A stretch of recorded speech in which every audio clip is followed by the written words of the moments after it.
We're here to talk about Squatober and Deadcember. So for those of you guys who don't know, we have Mr. Ausmus with us and Mr. Dan McKim. If you've been on Instagram in the strength world or not lived under a rock for the last 20 years, you hopefully will know them. Ausmus, so welcome. Thank you. So, you and I came up with Squatober 11 years ago as a concept of just a way to celebrate the squat. It wasn't even a workout at the time. We just said, hey, it'd be cool to do something like celebrate the squat of the king of lifts, because you and I are lifting nerds and known each other since the 90s. And we were talking about the squat. So we're kind of new to Instagram. We're going to do something that kind of everyone could celebrate, and we'll celebrate the big squatters out there, the dudes and gals with cool big legs. First year, that's what it was. Second year, you had this amazing idea, said people had been reaching out to you, wanting to have some programming, and you decided to write free programming for Squatober. And that's pretty much how it started, right? Yeah, like I said, first year was 2015. We just said, let's just celebrate the movement, the king of exercises, the back squat. We kind of hit the ground running really close to when October started, and we started as a team at Sorinex, like, hey, let's promote it by us obviously doing it. And you throw out a Facebook post or an Instagram post, and we came up with the hashtag Squatober. And people were like, oh, that's pretty cool. And then you go out and you squat the next day, and they're like, oh, well, you squatting 2 days in a row? We're like, oh, we're going to do this all month just to pay respect to the back squat. Yeah, pay respect. Everybody's like, well, I might jump in and I might try that a little bit. So I think the first year was a lot of just everybody kind of went, on their own. There might have been some people that squatted 10 days a month, 20 days a month. I know that year I went 31 out of 31. Yeah, you were like obviously the ground zero scenario of that, but also the tester dummy. I remember you telling me, you're like, I'm going to squat every day. And I'm like, and really? And by the middle of the month, I literally could just see the difference in size of my legs and just could feel the strength gains. Which is crazy in 2 weeks. Right. But that accumulated volume and stacked volume in 2 weeks was incredible. So that was literally 14 sessions, in 14 days. So, I remember the middle of the month, I started a weight that I used to get really excited for to do 1 or 2 times. I was doing it for a set of 5.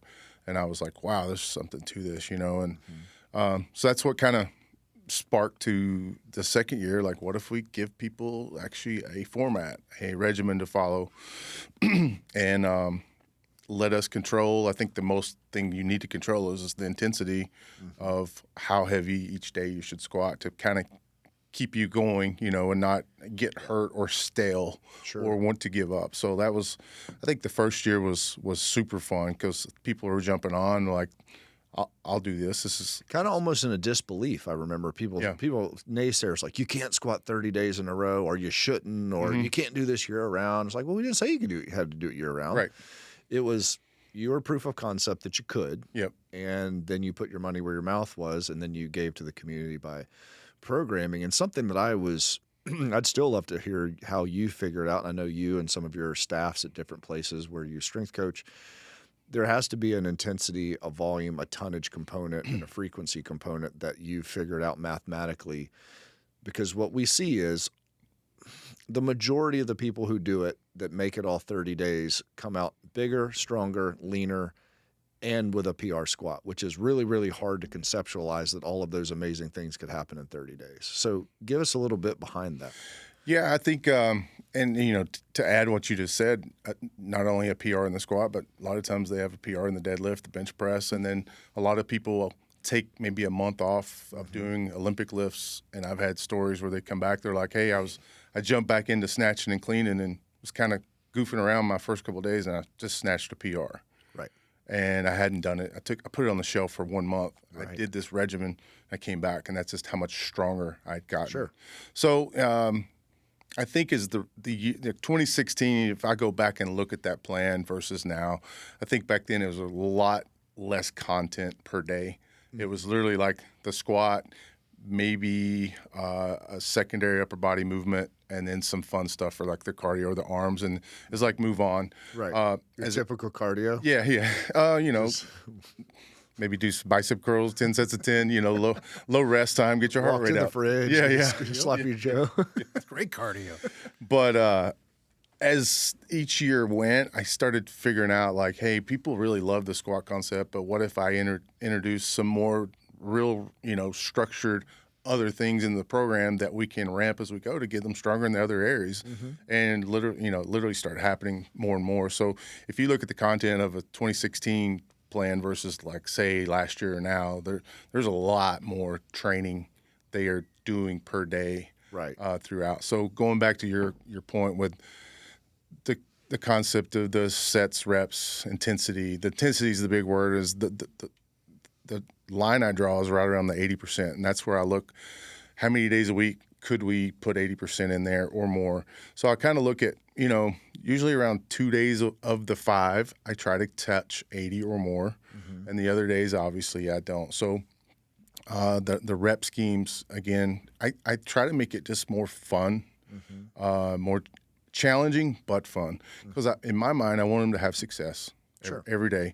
I want it to have a tough element. So maybe it's not a heavy day, but maybe there's something in there that just challenges. Maybe it's a high rep scheme or something at the end that like it's a cool down set that we call it, but it's a set of 20 or something. But, we're still squatting at a low intensity, because I want them to come back day by day and be hungry to do the next day. Right. But I also want them to feel accomplished. Like, hey, I did this. I kind of doubted that I could get through this, and I did it.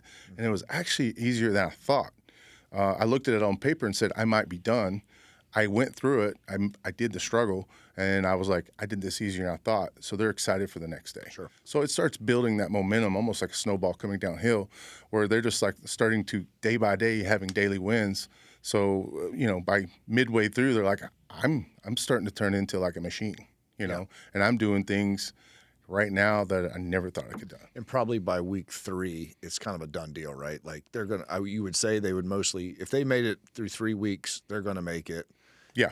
I think if they make the first 2 weeks, I think if they make it through and they've really done the program and they've really bought into like the amount of eating and sleeping you need to do, and they go out and do those walks and to kind of recirculate their body a little bit, hopefully at the opposite end of the day you train, and they start seeing like this is a routine, this is a lifestyle, and they get on the weekends and actually take some rest and feed the body and go on those walks, and they start seeing like, I think after, like I said, 2 weeks of that structure, if they can get that behind them, they usually are in. Right. What are some of the results that there's so many anecdotal stories. Yeah. I mean, give us a couple of your favorites. I mean, there's obviously tons of huge PRs, but there's lifestyle changes we've seen. Yeah. There's all kinds of things. I know you get a million messages. Yeah. The PRs are, I always tell the people, the PRs are just like, that's just bonus. The things we get from the Squatober, from people, I call them the gifts of Squatober, is the guy that's somewhat, say he's obese, and he just jumped in and said, I'm just going to do this. Yeah. And then 3 years later, he sends you a picture of himself before and after. Yeah. And he's a 350-pound, very out-of-shape man, and now he's a 260-pound muscular man. And he's like, it all started by doing Squatober. Yeah. It got me where I needed to be. It showed me structure. It gave me consistency.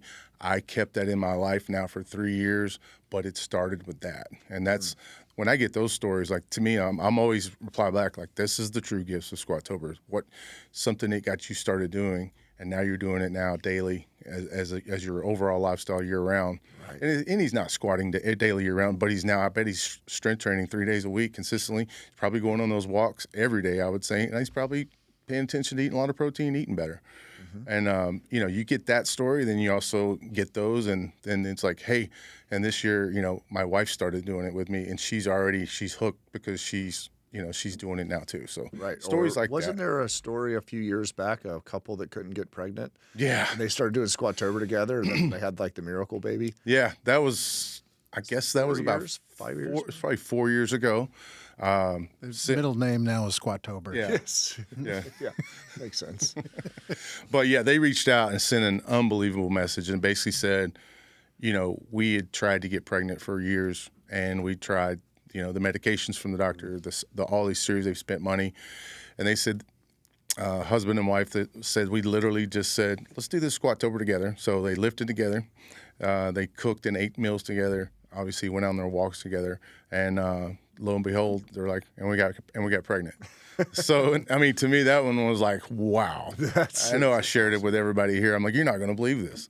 And some of the stories like that, when you tell people, like, they're just like, wow, this like, is this real? Like, are you making this up? Are you guys, is this, fantasy? But no, there's we all see the DMs. The drug addictions, people, alcohol, I mean, even suicide. We've had people like, hey, I was on the edge. Like I was about to go. I jumped in. I did something positive. This got me through out of my spot, and now I'm good. And it's literally because all I did is wake up and said, I'm going to do this every day. And 30 days later, they're like, you know what? This saved all me. These positive things have happened. Yeah. I've been positive for 30 days. Winners win. Winning begets winning. Yeah. And then all of a sudden, hey, life doesn't look so bad. And that's, again, that's not one person. That there's been several of those instances between depression, drug addiction, alcohol, even smoking. A lot of people just saying I was a couch potato. I'm just going to admit it. Like I needed something to get me off the couch. The weight training I wasn't really good at it. I did my best, obviously, but that walk every day started something positive, and I started seeing like the results from. I just got off the couch and started moving. And that got me somewhere. So that's awesome. Yeah. How many people do you think do Squatober now? 20 million. I mean, no, that's a solid number. Wow. That's what I always when people ask me. When people ask me, that's what I say. But I don't. It's really hard to tell. The engagement is obviously, it really grew a lot. I want to say 2017, 18, 19, 20, 21, even through the COVID year 2022. These last 3 years. The growth, I don't think, has been as astronomical as those first like 5 when it was really pivoting. Sure.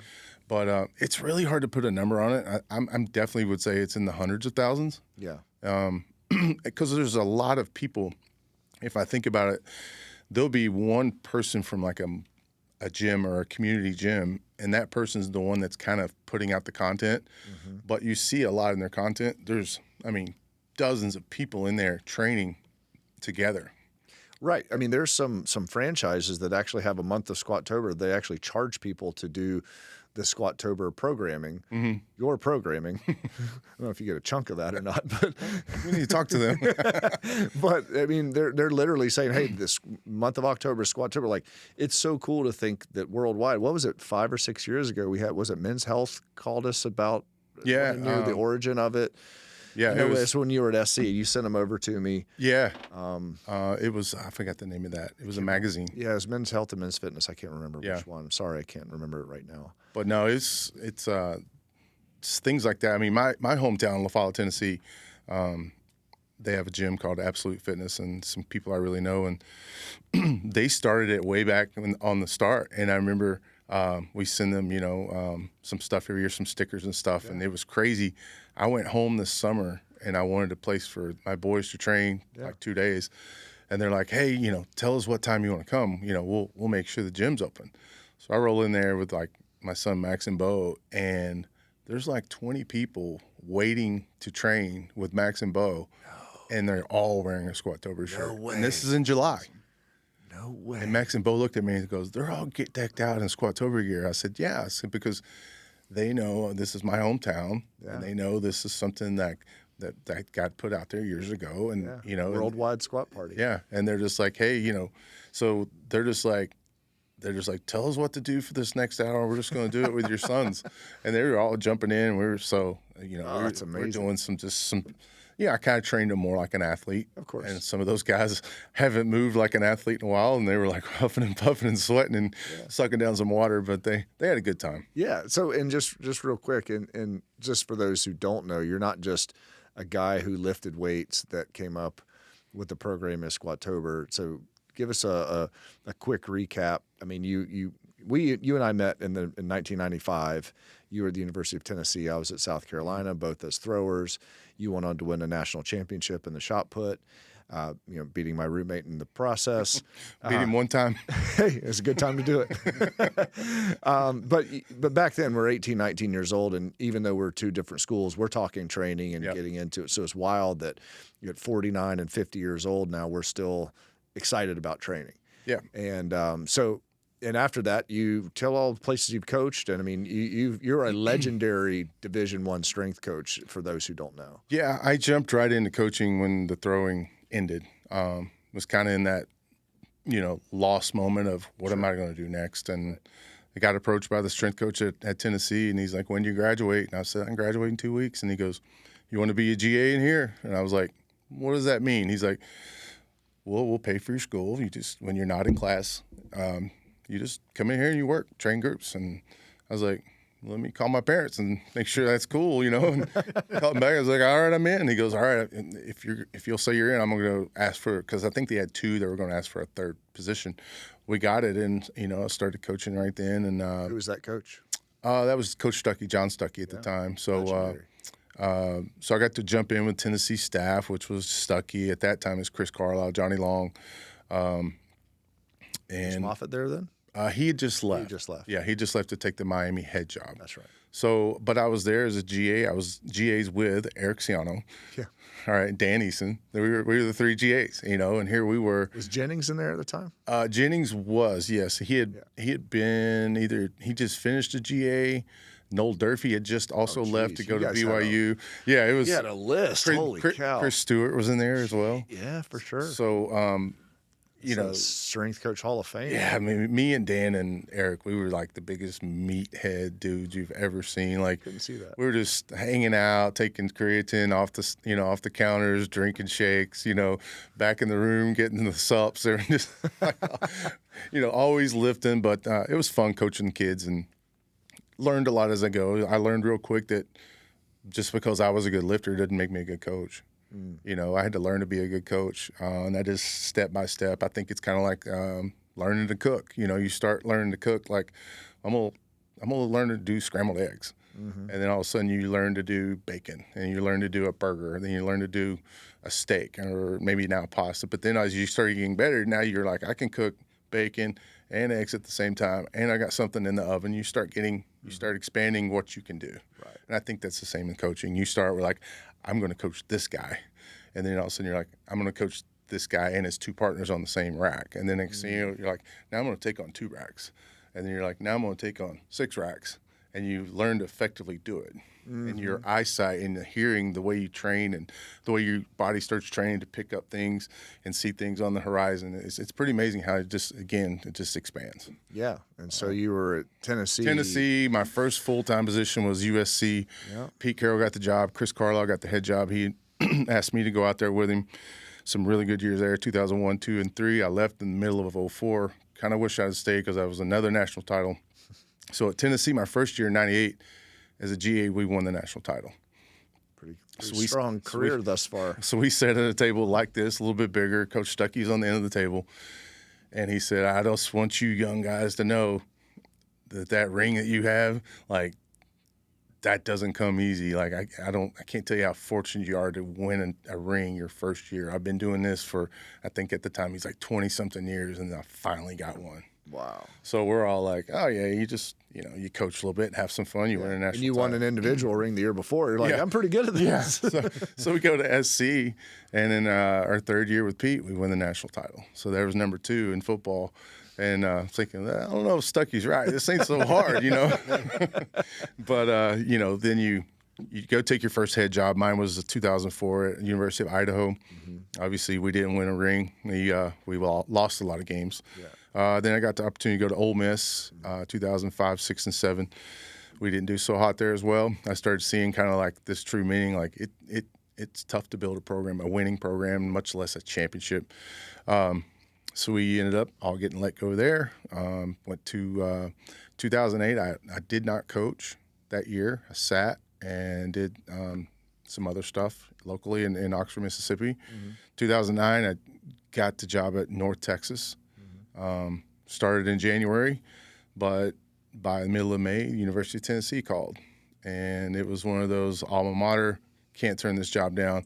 Sure. And it's funny, you look at the timing of things, and you just moved to Texas, you just got a house, and literally 3 months of mortgage payments you've paid, and someone's calling you to take a different job. And then you go to Tennessee, you walk in, like, this is where I've done this circle around this country to possibly come back home, come back here. And then you're there for 6 months because you actually do pretty good. And then because you do good, Lane takes the USC job.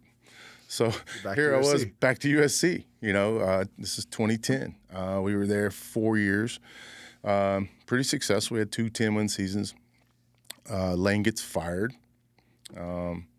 Moves on, and then we're, sitting there, and next thing you know, doing equipment sales, then linked back up with you.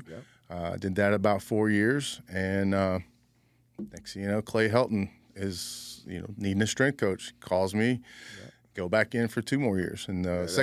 So it's 3rd time. So with the 2nd time I got hired, Marilee, she was the HR. She's like, "Oh, wow, you're back. It's so cool." And then when I came in the 3rd time, she goes, "This is a record." She goes, "I've never hired somebody a 3rd time." And she goes, "This is pretty cool, though." So awesome. So it was 2 years. Obviously, the 2nd year was COVID. Very difficult year, especially, I don't know, at the west side of the United States is a little crazy. Yeah. And then back doing this in sales. So it's been quite a ride. Yeah, and making people strong the whole way. Yeah, that's been the thing. The whole way people. You were a coach, and then you coach the coaches, and you're coaching your kids, and you're just a coach. Yeah. You're a coach that loves to lift, and you give so much. Yeah, it's like I think I did a podcast with Moffitt when he was doing his Moffitt method, and he goes, "You ever think about it?" He goes, "You're really during that 1 month, you're the strength coach of the world." That's wild. He goes, "You ever thought about it that way?" And I'm like, "No, not really." But now that you say it, he goes, "That's a lot of pressure." You're like, had I known that, I wouldn't have written sloppy joes down that many times. No, but he that was his favorite part. He goes, "You've coached a football team, you've coached your kid, or this." He goes, "But think about it. Like, how many people right now you're coaching?" Thousands of strength coaches. Thousands of strength coaches, thousands of athletes, probably hundreds of thousands of just people going to gyms to do something they've never done. Strength coach of the world. Change your business and change your business card. Yeah. I'm gonna put that on there. Yeah, I love that. Hey, we'll do it. All right. So we had Squatober, had some success. Yep. Of course, a couple years into it, we started talking about this idea of Deadcember. Hey, if squats are going to be the king of the lift, the deadlift has to be a close second. Yeah. And so our very own Daniel McKim, 4-time world champion in Highland Games, still world record holder in a few events, the Hammers. Yep.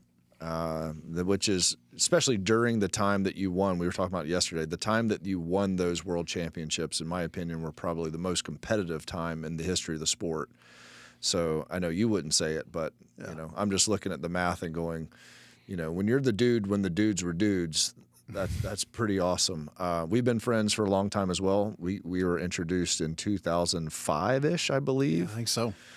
In the Highland Games circuit, when we were both amateurs, and we both went pro together. We're on the U.S. team together, and got to mix it up, and always had a ton of respect for you. And we built a friendship. And then years later, we decided, and we tried to recruit you to come here, and thankfully you're still here. But what we're talking about now is the deadlift in Deadcember. So tell us about that. Yeah. So I wasn't. Did you do the original programming? The 2016 I did. Okay. And then you started the 2017. Yeah. So I've been doing it for a minute now. So yeah, in the deadlift, what's crazy for me is it's not. I'll be honest. Like when I was throwing, I didn't ever deadlift.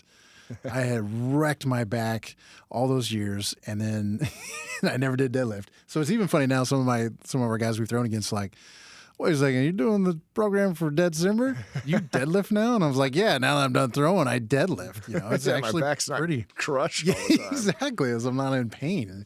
It's actually a pretty cool lift. Who knew it, And so that's been a challenge for me, is that not having a athletic deadlift background to program that and to try to bring it to everybody that I can. It's been a challenge for me, for sure. So you've had to learn a lot too. I've learned a lot as we've gone on, and so, and if you'll see some of the programming, I program based on my ability to survive a month of pulling. Yeah, sure. And so that's why I get roasted a lot for all my ab and core work. But I'm like, if I don't do that, the last thing I need is to blow out my back. And I hope there's a lot of people out there that don't want to blow their back out too. And Probably, so hopefully all of them. Yeah. Hopefully all of them. Yeah. And I know early on, I believe you got some insight. I think one year, did Brandon write it one year, Lily? Yeah, he was there. He was there before me too, so maybe he was 2017. Yeah, maybe. So Brandon Lilly, who's multi-time world champion powerlifter, 840 deadlifter, and so I know he kind of helped that come up, and then you built off of that, and he's on our team as well. So I know you guys go back and forth. So it's truly a group effort to how all this cool stuff works. Yeah, and that's what's been hard is like, hey, because I remember I don't know who. Well, you approached me about it. You're like, hey, you want to do the program? And I was like, wait a second, time out. You tell me you got AA, you got Brandon Lilly, and you got me. Why? Why would I do the programming? So that's why I hope, actually, the listeners, we probably need to, like, Rick, you probably put something in there like, I've got like a 1,200-pound deadlift or something. You know, like, we'll do some AI video of it or something just so I get some credibility in the deadlift. Because I feel like when you approached me about it, I was like, man, I don't have the credibility to write this kind of program. And so, but when I looked at it, I was like, why am I going to do this program? I was like, well, this guy that's doing Squatober, AA's been doing it for years. And guess what? It's very successful and it's a great program. Why not just follow that kind of framework? And so I took a lot from him, and you'll see a lot of the similarities just in that. Now, we have our different styles, different things we like to do. He does things a little different than I do, and I want to put my own 2 cents into it. Tell us about some of that dialect changes or the little spices that you like to use. Oh, man. So some of the different things, I mean, like, I'm a big split guy, upper and lower split. So you'll notice through the years it's upper lower pretty much throughout the time, you know. And I want to blast you with some of that high rep stuff early in the year, early in the month, and I want to taper off, and I want to hit those big singles, I want to hit those big percentages at the end. But I think what I try to do, traditional periodization style approach, yeah, and largely because that's how I trained for all my years of throwing, the different things I did. So when I was trying to figure this out, I was like, all right, how am I going to make it my own? Well, I'm going to take his structure because it's already successful. Let's make this my own, and let's go, well, what do I do? Well, this is how I programmed for myself for, 13 years post-college throwing career, and this is how I trained. So let's try some of that. And so I've done that. Now, I like to throw some of the stuff in terms of like games, right? And one of the things that you'll see every year that I do is the Joker's Wild, right? So it's one thing real quick I love so much about both of your programming styles. It's just not typical strength and conditioning sports programming. There's a fun aspect to this, and my thought is sorry to break in, but unless you're a top tier athlete that's paid millions of dollars, none of us are getting paid for this. Exactly. So let's make sure this is fun. Let's make sure we want to do it the next day. And that's something I think can't be understated. Like, this has to be fun and you have to want to do it. So you guys having the brilliance to truly write a program that has those aspects in it that makes it viral and sticky and fun and something we could all struggle together with. Yeah. You guys are brilliant for doing that because the effect on target has been awesome. People are really, really enjoying it. So kudos to y'all. Because that's the thing is, like, I know if I'm going to deadlift every day, if I'm going to deadlift 5 days a week, it better be to where I can survive, for one. Number two, and I'll blow out my back. Number two is I want to have some fun. Of course. And so I will, like, for example, one of the days Joker's Wild. You pull out a deck of cards, and I've got your rep scheme. And what's funny is I want to encourage people, like, hey, draw your cards, and that's your reps. But I have rigged the game to where you're going to hit the rep scheme that I want. Just in general aspect, right? You got the percentages, rep scheme, but it's casino, the weightlifting casino over here. You got it right. The house is always going to win. I'm a house. I'm going to win. And then one of the things is that the Joker, you draw that's wild, and that's what you get to choose. And so what's funny is there's always every year there's a few people that draw a Joker, and then they can't wait to tell what they did with it, because it's that, like you talked about, is like create that hunger, create that excitement, create that to where you actually do draw a Joker. You'd be like, man, I could just do a single and be done. But nobody does. Nobody's like, AMRAP, I'm going to crush it. I might die. I don't care, but I drew a Joker. They're ready to go.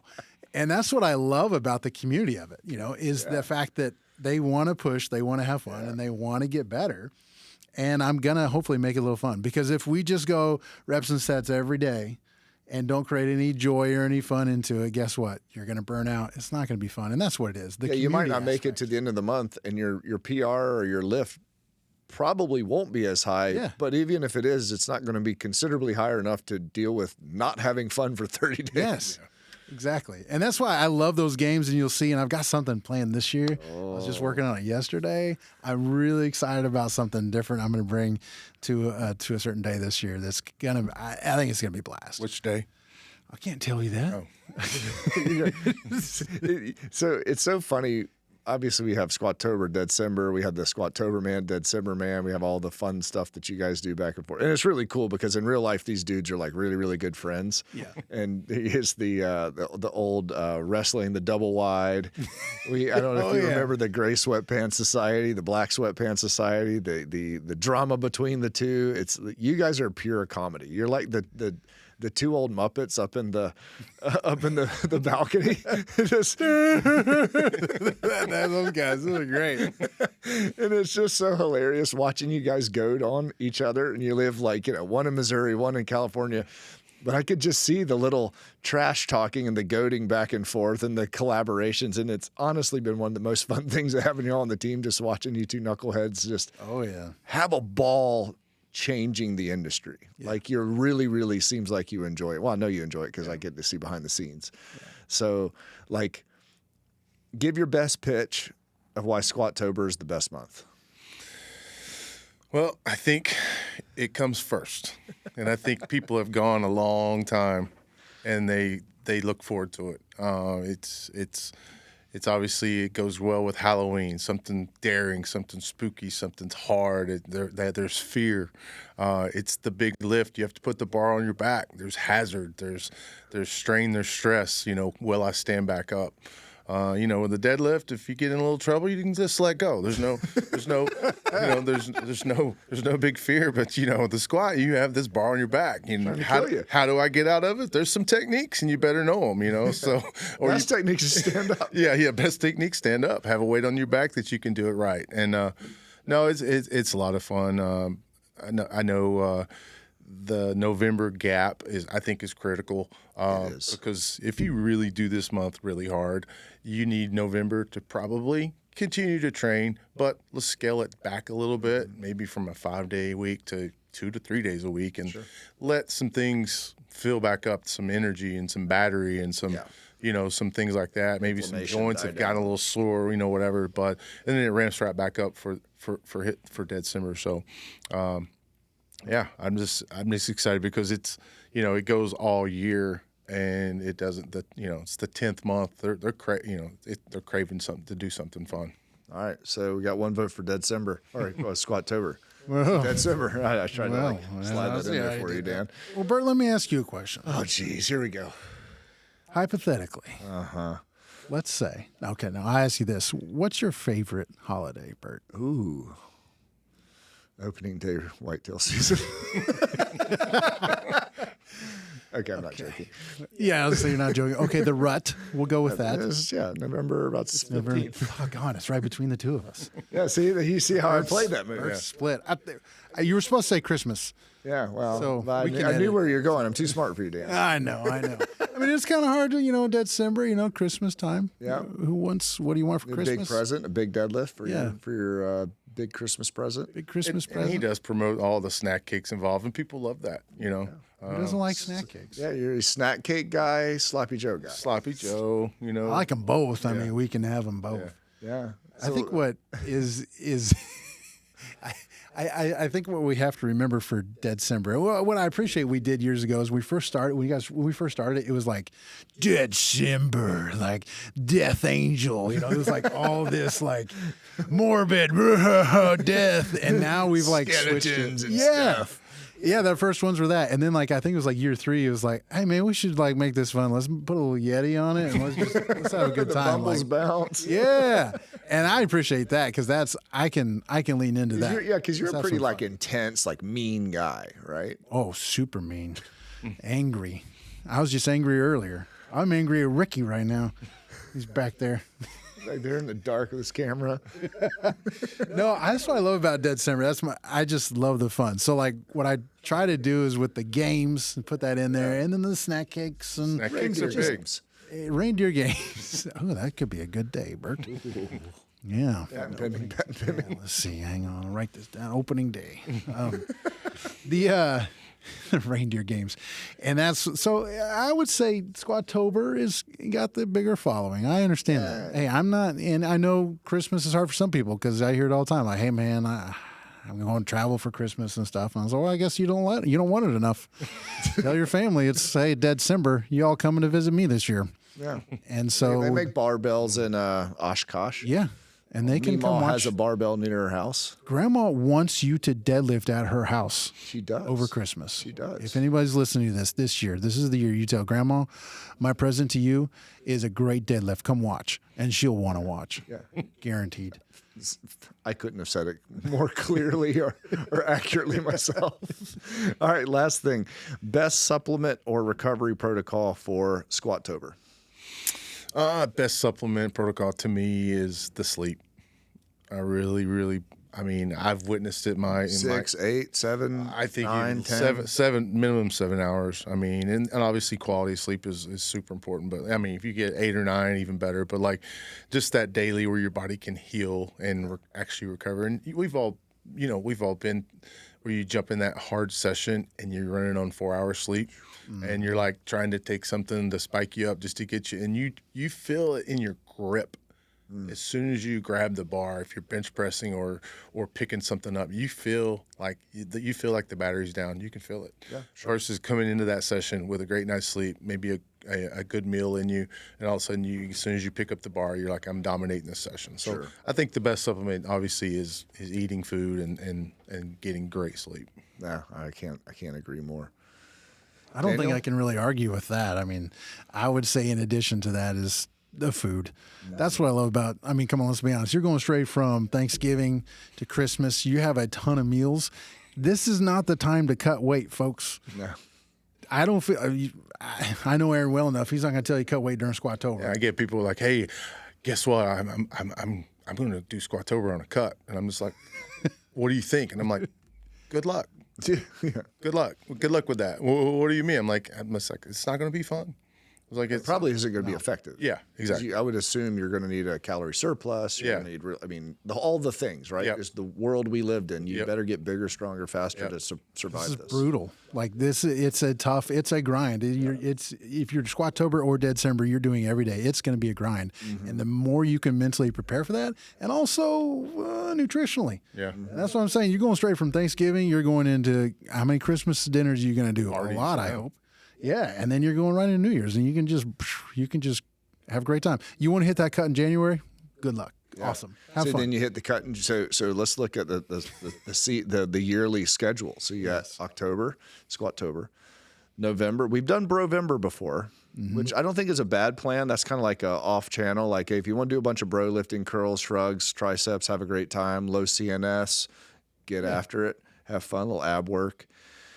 Go right into Deadcember. Yep. Another big, we spiked back up, and then you're gonna, if you want to do your little cut or some of your cardio stuff, your volume stuff, that's gonna be your January. February, we got what? Benchuary. We got Benchuary with Bill Gillespie, world's greatest bench presser. Want to write the bench press side of that.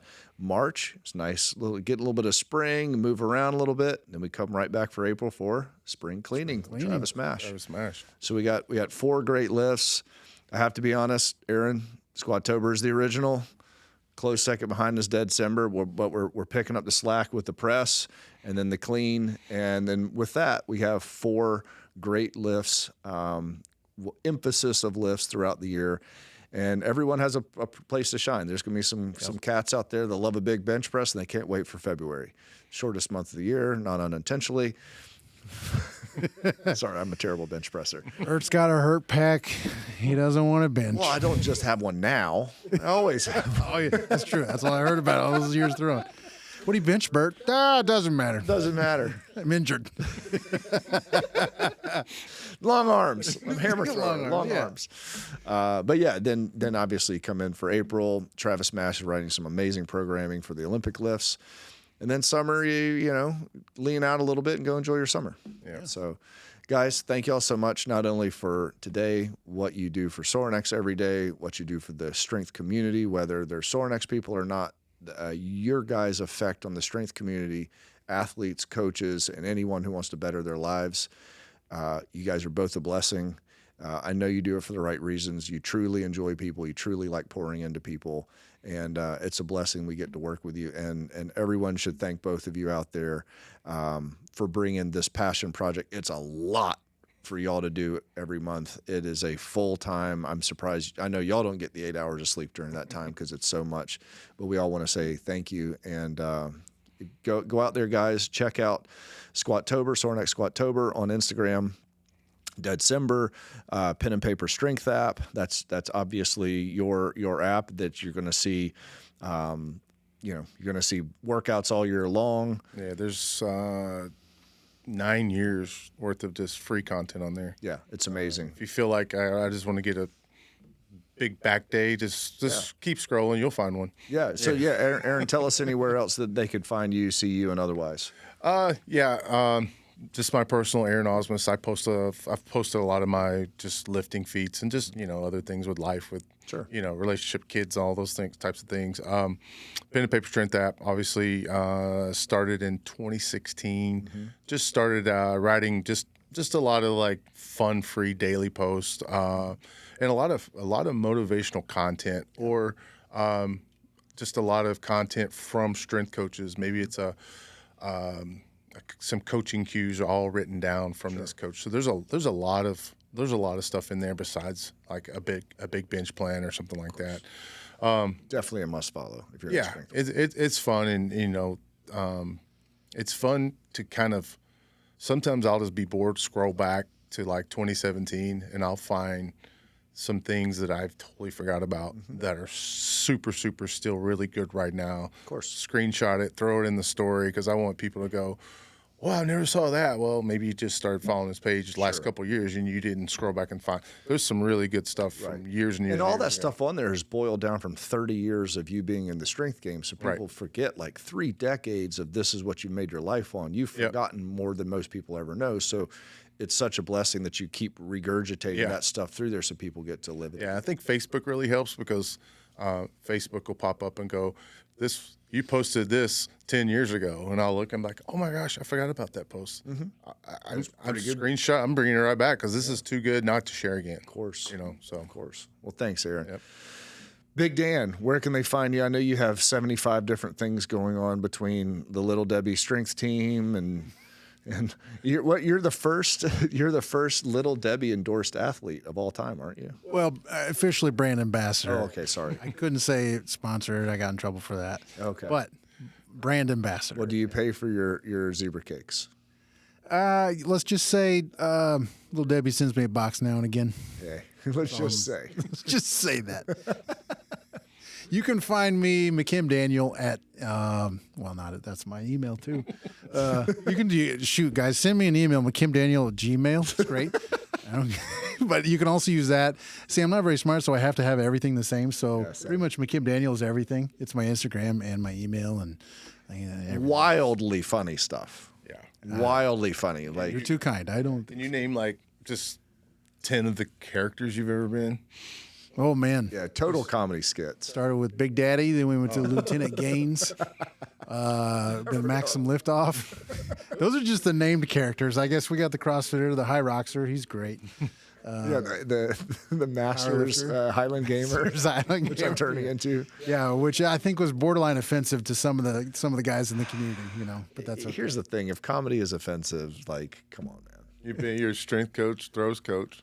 Oh yeah, high school throws athlete, football line coach, football coach.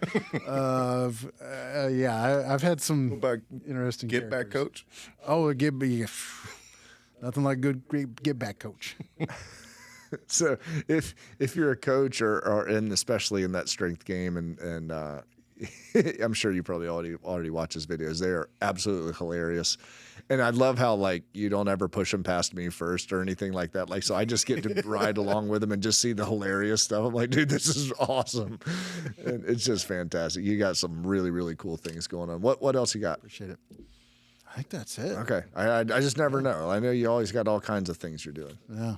Little Debbie shirts. I am brand ambassador for Little Debbie. That's a whole nother story for another time. Yeah. When I almost got sued by Little Debbie, and that was a little scary. I was actually in the deer stand. It was a rough time, but we're great, good friends. Debbie and I are cool. They're awesome. Turns out, they love to train. They actually got a weight room. They got a Sorinex weight room. It's awesome. Of course. So yeah.